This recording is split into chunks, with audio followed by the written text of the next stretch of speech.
This is a real event. On the morning of December 1st, 1948, on Somerton Beach in Adelaide, South Australia, a man's body was discovered. He was propped against the seawall in a relaxed, almost serene posture, as if he had simply fallen asleep while watching the tide. He was dressed impeccably in a fine suit and polished shoes, but every label on his clothing had been meticulously cut away.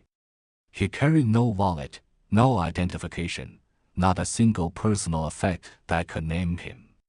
His pockets contained only a few mundane items: a pack of chewing gum, a box of matches, a pack of Army Club cigarettes with 7 more expensive Kensington cigarettes placed inside, and 2 tickets, one for a train he never boarded and one for a bus he never used.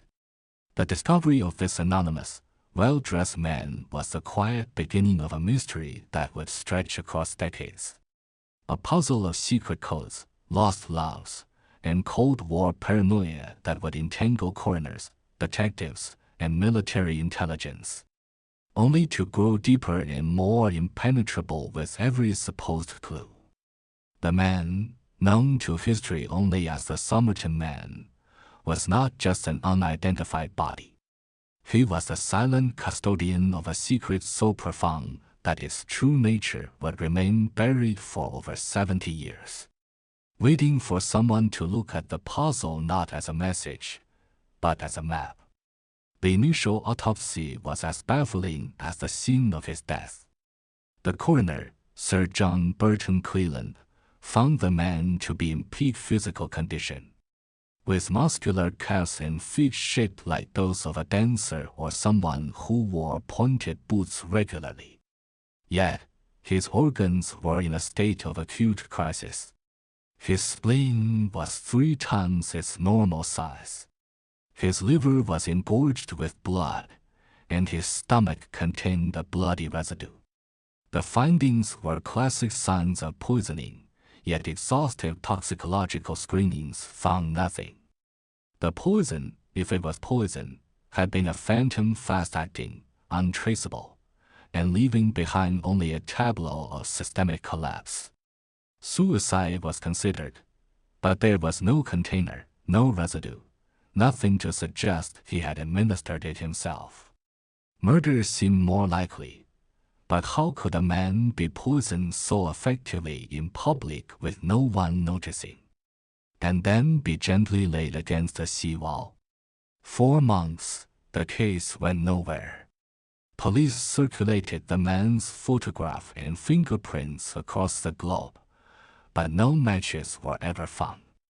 He was a ghost, a man with no past.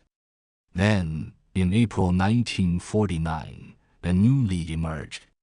A pathologist re-examining the man's clothes found a tiny, hidden fob pocket sewn into the waistband of his trousers. Rolled tightly inside was a scrap of paper, printed with the words Tamám Shúd.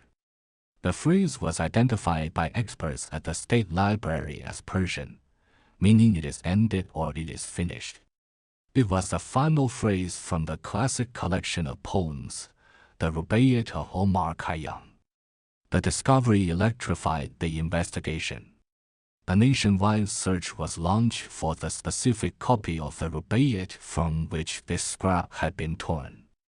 The appeal reached a man in the nearby town of Glenorchy who, by a staggering coincidence, had found a rare first edition of Edward Fitzgerald's translation of the Rubaiyat, tossed into the back of his unlocked car around the time the Somerton Man had died. He had thought nothing of it until he saw the police appeal in the newspaper. He turned the book over to the authorities. On the final page, a section was torn out. The scrap from the Somerton Man's pocket was a perfect match. This was the breakthrough everyone had been waiting for. But it only served to deepen the enigma. In the back of the book, written faintly in pencil, were 5 lines of capital letters. The second line was struck through. It appeared to be a code. Go bobble yao bim pin at pin lai by oxen sans gap. The letters were sent to the cryptographic division of the Department of Defense, Naval Intelligence, and the federal investigators of the Commonwealth Investigation Service all tried their hand. They were some of the best codebreakers in the country, veterans of a world war built on ciphers and secret messages, and they all failed. The code was too short to establish a pattern. It resisted every known method of decryption. It was an indecipherable jumble of letters, a final, taunting dead end from a man who seemed to have orchestrated his own disappearance from history. Alongside the code, there was a phone number. It belonged to a nurse who lived just a short walk from Somerton Beach. The police tracked her down. Her name was Jessica Thompson, though she was often known by the nickname Justin. When shown the plastered bust made of the dead man's face, she reacted with an almost violent distress, looking as if she were about to faint. Yet she denied knowing him. She denied any connection to the case, and her denials were so adamant, so fearful, that the lead detective felt she knew more than she was saying but chose not to press her. She was a married woman with a young son, and to involve her further without proof could ruin her life. Her role in the mystery remained a tantalizing and frustrating secret. Years later, she would tell her daughter that the identity of the Somerton Man was known to a level higher than the police. Then she, too, took the secret to her grave. The theories swirled for decades. Was he a jilted lover who had taken his own life after being rejected by Justin? The romantic poetry of the Rubaiyat seemed to support this. Was he a Cold War spy? The untraceable poison, the removed labels, the unbreakable code, all pointed to the shadowy world of espionage. This was the era of the Venona project, of Soviet spy rings operating in Australia. The nearby Woomera rocket range was a top-secret Anglo-Australian military facility. Perhaps the Somerton Man was a Soviet agent or an American one, silenced before he could complete his mission. Tamám Shúd was not the end of a life, but the end of an operation. For 70 years, the story remained there, frozen in time. A handsome stranger, a fatal rendezvous, a book of poetry, and a meaningless code. The body of the Somerton Man was buried under a simple headstone that read, "Here lies the unknown man who was found at Somerton Beach." But the code was not meaningless, it was simply misunderstood. Everyone had assumed it was a message, a secret communication to be read. They analyzed letter frequencies, they searched for keyword ciphers. They tried to substitute numbers for letters in 100 different ways. They were all looking for a text. They should have been looking for a place. In 2022, a small, privately funded research group, the Argos Initiative, dedicated to applying modern computational analysis to historical cold cases, turned their attention to the Somerton Man. The group consisted of 3 people: Dr. Iris Thorne, a disgraced historian obsessed with fringe historical events; Lena Petrova, a brilliant but volatile cryptanalyst who had left government service under a cloud; and Ben Carter, a laconic geophysicist and tech savant who could make ground-penetrating radar sing. Lena was the one who broke it. She had spent months staring at the 5 lines of code, running them through every decryption algorithm she could design. Nothing. The pattern was too random for a substitution cipher and too structured for a simple transposition. One night, fueled by caffeine and frustration, she stopped trying to read it. Instead, she looked at its shape, its structure. "It's not a language," she announced to Thorne over a secure video call. Her face paled in the glow of her multiple monitors. It's a notation. Look at the lines, 5 of them. The second one is struck out. That's not a mistake, that's a correction, or a deliberate misdirection. Thorne leaned closer to his own screen. A notation for what? Coordinates, Lena said, her voice dropping to a near whisper. Everyone tried to make the letters into other letters, E, BX, that sort of thing. They were wrong, the letters are numbers. But not a simple A, E, B, R system. It's based on the position of the letter on a QWERTY keyboard. A numerical value derived from its grid location. And the groupings WRGO, BAB, MLE, they aren't words. They're sets, latitude and longitude. It was a staggering leap of logic. One so far outside the box that no one in 1949 could have possibly conceived of it. The QWERTY layout was standard then. But to use it as a numerical grid for encryption was an idea that belonged more to the digital age than the post-war era. Lena theorized that the author of the code had devised a system where letters were converted into numbers based on their row and column on a standard typewriter keyboard. The groups of letters, once converted, formed a series of digits. The first line, GOBAB, became a precise degree of latitude. The third and fourth lines combined to form the longitude. The final line, she speculated, wasn't a coordinate at all, but a date or an elevation marker. The crossed-out second line was a decoy, a set of coordinates pointing to the open ocean, designed to waste the time of anyone who got close to the truth. Ben Carter took Lena's raw data and ran it through a geographic information system. The numbers resolved into a single, terrifyingly specific point on the globe. It was not in the city. It was not near any known military base. It was in the heart of Australia, in the vast, empty expanse of the Great Victoria Desert. A place of crushing heat, red sand, and a silence that predated humanity. It's 180 kilometers northeast of the Maralinga test site, Ben said, his voice flat. But the coordinates are older than that. The site was established in the 50s. Our man died in 48. He wasn't pointing to Maralinga. He was pointing to something that was already there. A palpable excitement, mingled with a cold dread, settled over the team. The Somerton Man wasn't a spy in the way they understood it. He wasn't passing a message to Moscow or Washington. He was a courier, but the message he carried was a location. Tamám Shúd wasn't about a failed love affair or an aborted mission. It meant the delivery was complete. He had successfully brought the location to Australia, encoded it, and passed the key. The rubaiyat to his contact. But something went wrong. He was eliminated. And the book was carelessly tossed away. Its secret locked inside until a random discovery brought it to the police.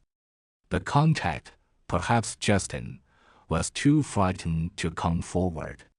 The secret remained safe. Thorne secured the funding. It was a high-risk, high-cost expedition into one of the most inhospitable places on Earth.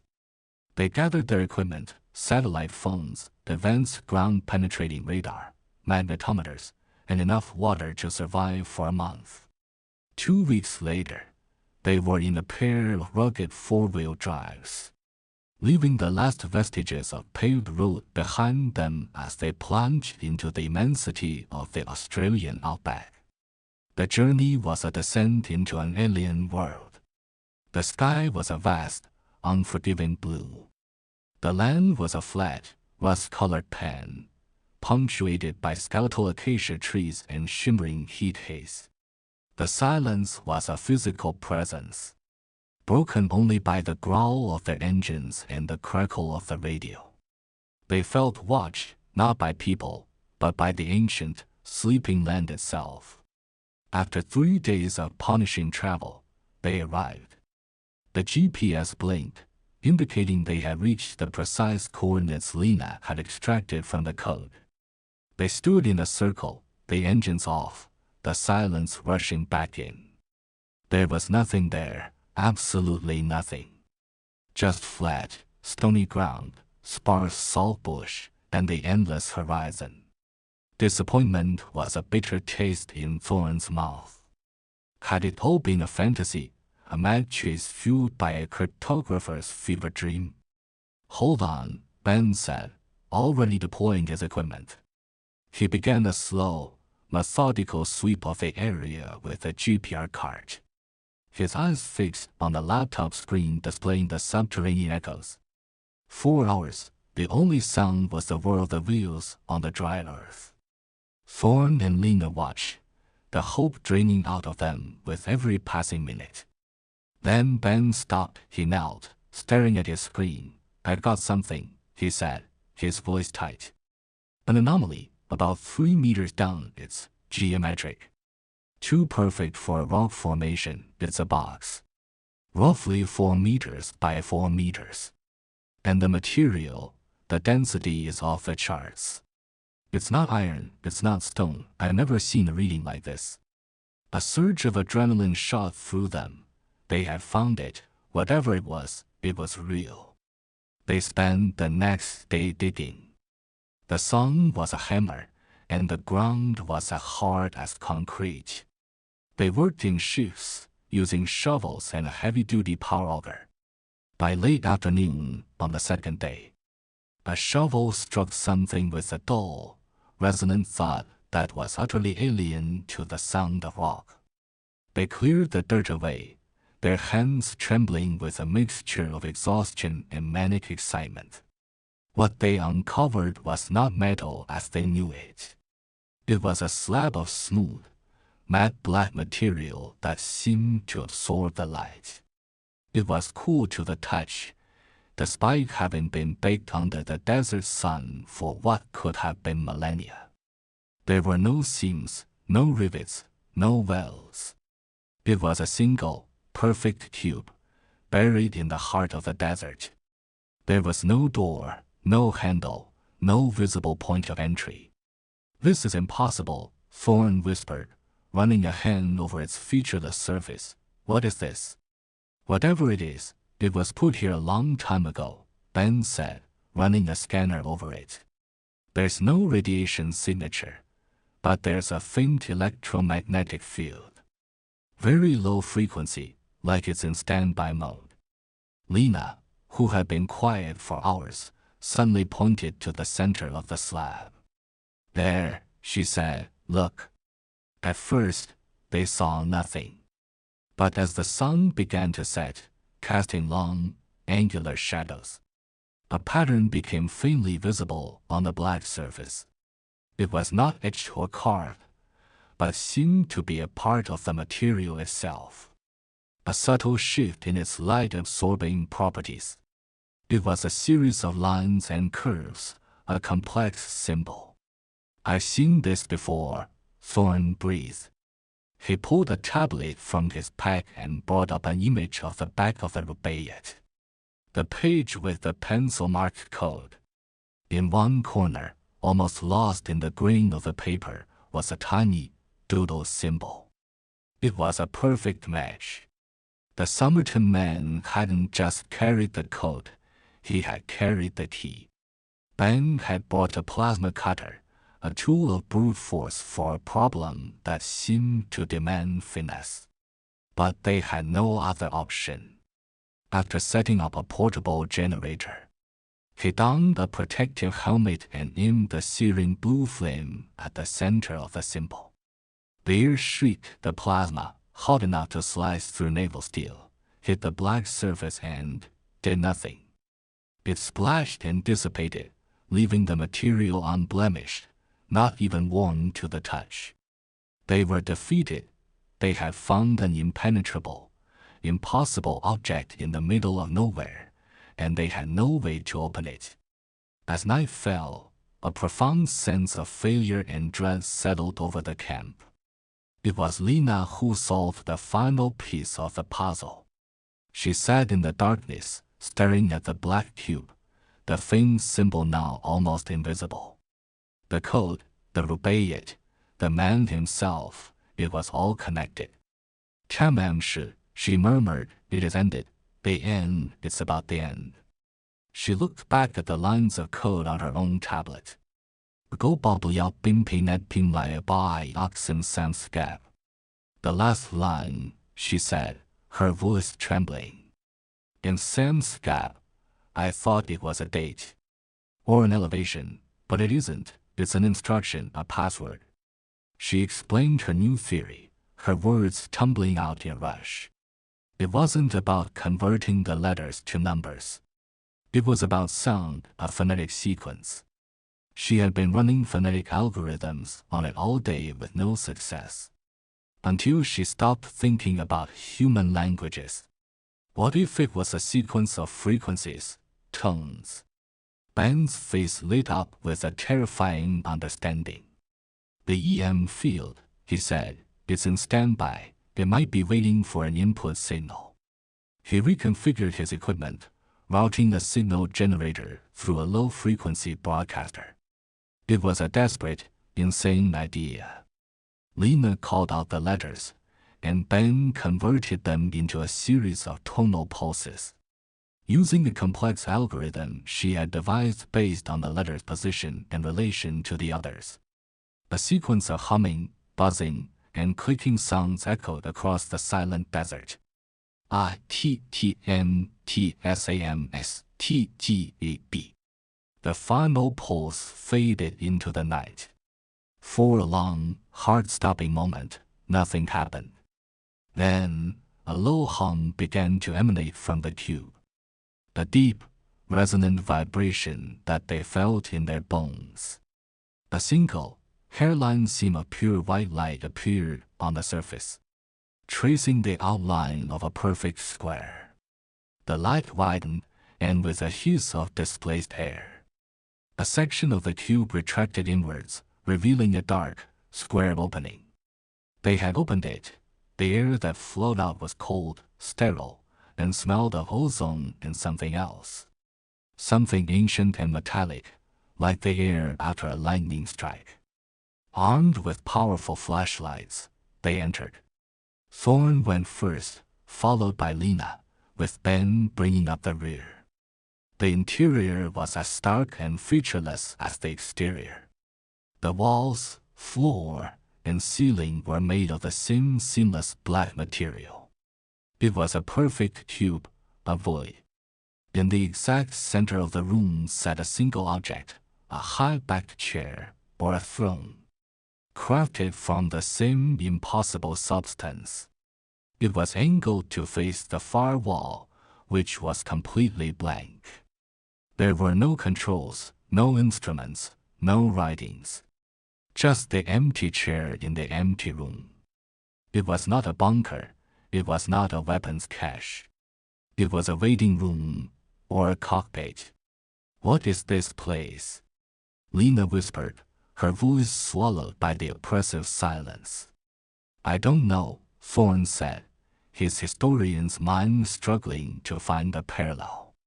He walked slowly around the chair. It was elegant, austere, and built for being of roughly human proportions.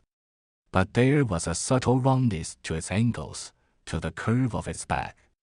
Ben swept the room with his multispectral scanner. The walls are inert, he reported. But the chair is radiating the same field as the exterior, only stronger. It's connected to something, a power source, very deep, very deep. He then aimed the scanner at the blank wall the chair was facing. He cycled through the frequencies infrared, ultraviolet, X-ray.